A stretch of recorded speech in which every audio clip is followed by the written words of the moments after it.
Kaiser's loyalty. Chapter 10. The Fall. Senator Livingston kept her promise. The morning after the flash drive was delivered, she stood before the cameras. Tough, honest, tired but unbroken. Today we're not talking about politics. Today we're talking about truth and duty. Those who were not afraid. Those who paid. Today is a day of justice. The first arrests were made in a flash. The police chief was arrested on live TV. A deputy prosecutor was found in a hotel outside the city with a forged passport. Judges, financiers, criminal gray cardinals fell one by one. The system that had been based on fear for decades crumbled in 2 days. People took to the streets wearing white armbands as a symbol of trust. At City Hall, someone pinned up a piece of paper that read, "If it weren't for him, and not the dog." Nathan didn't say much. He sat by the window staring out at the snow. Next to him, Kaiser. Still strong, still close, but quieter, already, as if from afar.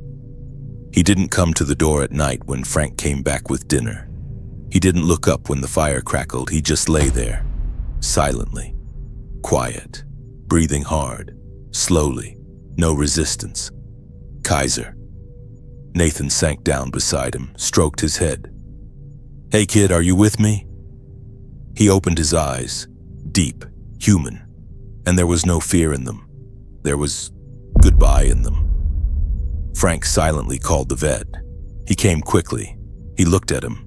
He just said quietly, "He knew the end was near, but he waited. He waited for you, to the end, until victory. Can he still do it?" Nathan didn't finish. The doctor nodded no. "All I can do is let him go without pain." The house became a chamber. Kaiser lay by the fireplace. Frank stepped aside, and Nathan sat on the floor. "Listen," he whispered, resting his forehead on his muzzle. I don't know how to say goodbye to someone who saved your soul."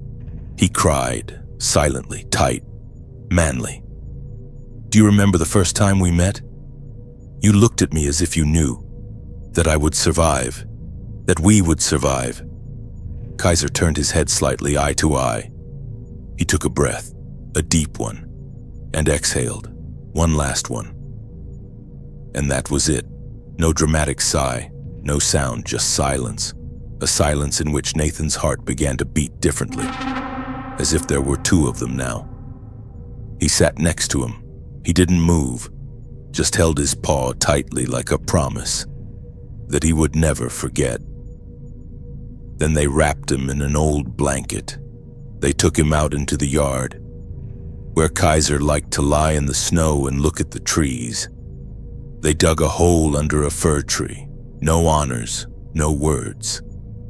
"He was the best of us," Frank said. "He was more than a dog," Nathan replied. Nathan was alone on the porch. It was night, a light snow. The wind brought the smell of smoke and something far away.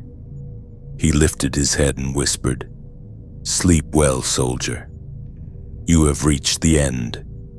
And silence fell over everything again. But now there was more than grief in the silence. There was pride and love and the purest loneliness in the world. End of chapter. Thank you for watching. The final is near. Don't forget to subscribe and tap the bell. The next chapter awaits.